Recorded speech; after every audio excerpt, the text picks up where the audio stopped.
আমরা প্রচুর পড়াশোনা করি, অনেক কিছু পড়াশোনা করতে হয় আমাদের, এগুলো অনেকের জানতে হয়। যদি কিছু কীর্তন করতে হয় তাহলে পড়াশুনো করতে হবে। শুধুমাত্র পদ পদাবলী নিয়ে বসে থাকলে হবে না, তাকে পড়াশুনো করতে হয়।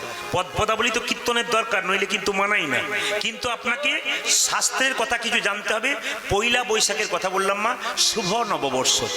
এই পয়লা বৈশাখের দিন আপনি সূর্য ওঠার 1 ঘন্টা আগে ঘুম থেকে উঠবেন। কি কি কর্তব্য আপনার? শাস্ত্র বলছে সূর্য ওঠার 1 ঘন্টা আগে ঘুম থেকে উঠবেন, হরে কৃষ্ণ মহামন্ত্র বলতে বলতে উঠবেন, ভগবানের কাছে প্রার্থনা করবেন, আজকে বছরের প্রথম দিন, হে প্রভু আমার সারাটা বছর যেন সুন্দর যায়, এটা প্রার্থনা করবেন। স্নান করতে হয় নদীতে, যদি নদী কাছে না পান, গঙ্গা কাছে না পান, তাহলে যখন বাথরুমে স্নান করুন আর পুকুরে স্নান করুন, একটু জল হাতে নিয়ে মাথায় দেবার আগে গঙ্গা গঙ্গা গঙ্গা 3 বার বলে মাথায় দেবেন, আপনার কাজ আছে।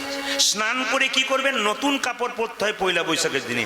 প্রশ্ন করবেন সবার সামর্থ্য নাই, তাহলে কি করব? আপনার আগের দিনে ধোয়া কাপড় অনেকে পরতে পারেন, এবং স্নান করে ভগবানের চরণে 2টো তুলসী পত্র দেবেন। ও মায়েরা, তুলসী পত্রটা কেমন দেবেন? গাছে ফুটে আছে সেরকম না, পিচ্ছিল দিকটা দেবেন না খসখসে দিকটা হবে?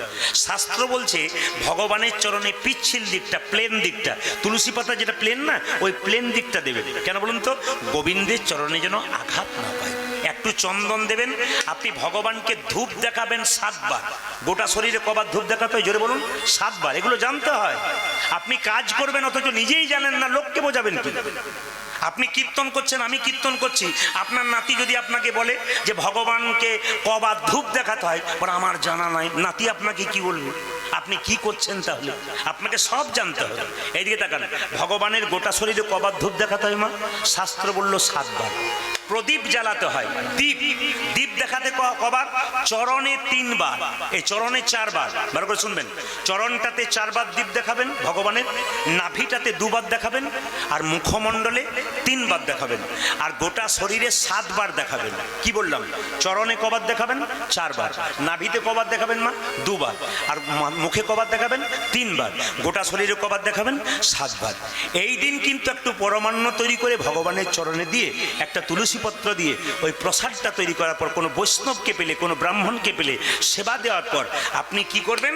ওই প্রসাদ বাড়ির সবাইকে দেবেন। কেন? ওই প্রসাদটার নাম হলো মহাপ্রসাদ। সেই মহাপ্রসাদ খেতে পারলে আপনার জীবন সুন্দর হবে।